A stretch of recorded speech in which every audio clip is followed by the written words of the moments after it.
Hello and welcome to another Fast Business episode, the show where we look at interesting business topics every episode. I'm your host Ifti and I'm joined by Adil. Hello. So we are exploring about becoming a CEO. So let's first define what a CEO is. CEO is an acronym for Chief Executive Officer. In short, he's the top man in a corporation who reports to a board of directors. What is required to become the CEO? Well, legally there is no educational requirement. Interesting note is that according to a study conducted in MIT in 1960, only about 10% of the CEO had an MBA degree. However, after the year 2000, more than 50% of the CEO have an MBA degree. How great is that? While a trend, it's actually not a requirement. A news surfaced recently that a 14-year-old girl named Sindhuja Rajamaran was made CEO of an animation firm called Sepan. Not much long ago, after an 8-year-old boy named Harley Jardine was announced the CEO of a business that he formed called Marble King. Well, neither of these companies are publicly listed, so this cute young CEO help in publicity, and that's all about it. When it comes to publicly listed companies, it's serious business. Well, before we go any further, let's look at a general company structure. At first, there are workers, customer-facing, or at factory, or at site, etc. Then there is this first level of management, like the supervisors, team leaders, foremen, etc. In general, they're responsible for managing day-to-day activity of the staff. They take the performance targets from middle management and helps the staff members reach those goals, and as a result the goal of that branch or team is met. Then comes the middle management. This level consists of people like the plant manager, area managers, etc. They in general are responsible for conveying the directives from upper management to the lower management, such as sales targets or customer satisfaction index, etc. Next is the upper level management or top level management. Here we have people like the CEO, Chief Operating Officer, Chief Finance Officer, or the chairman and directors of various branches. The decisions they make affects the whole organization. Top managers do not direct the day-to-day activities of the firm, rather they set goals for the organization and direct the company to achieve them. So if they make a wrong choice, the whole organization gets affected. Well, it goes without saying that the top man in the business makes the top dollars. Apart from the big paychecks as we expect, there are loads of other treats at company expense. The company jets, the chauffeurs, the limos, access to various company-owned properties for leisure purposes. And there's even more. Most CEOs get their office decoration bespoke to their choice. To calculate their personal tax, it may cost over $100,000. That's okay, the company is going to bear it anyways.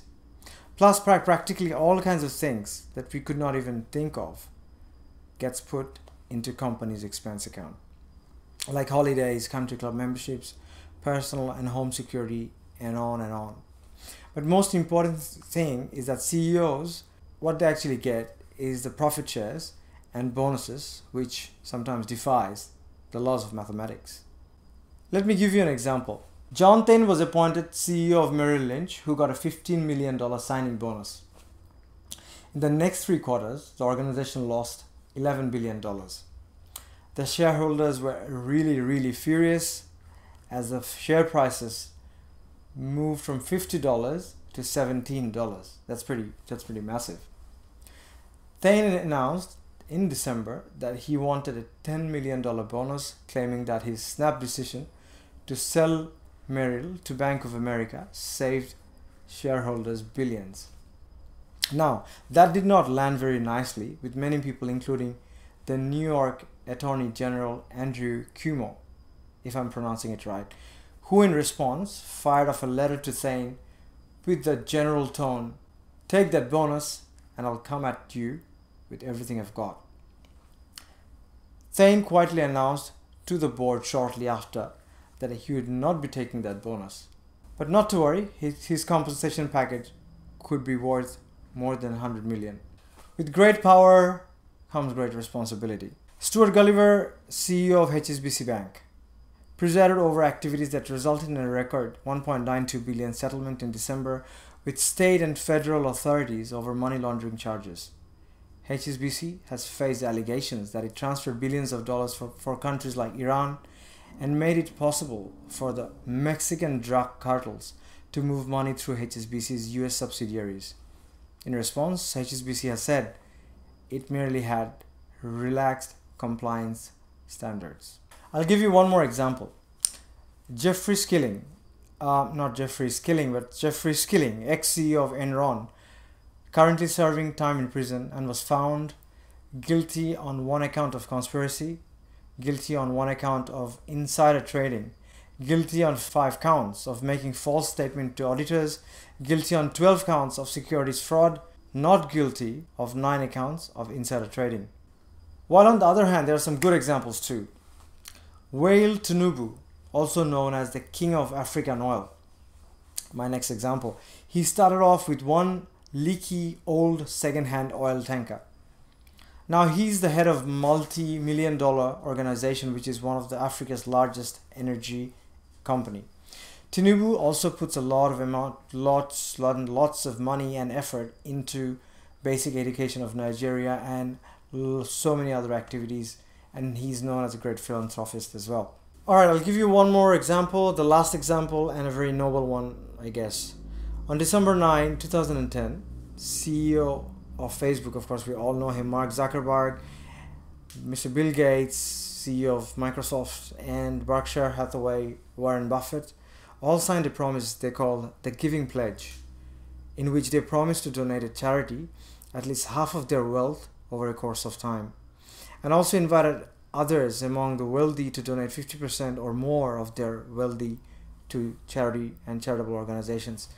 And believe me, this will generate some big numbers here. Now a quick recap of our today's discussion. Anyone can become a CEO. However, higher education and experience is a common attribute among CEOs of big organizations. Number 2, to become a CEO, one needs to work his way up the management ranks, generally separated in 3 layers: the lower, the middle, and of course the upper management. Number 3, there are loads of perks to being a CEO along with a big fat paycheck. And the last one I'd mention, CEOs are humans and thus are prone to having human nature just like anyone else.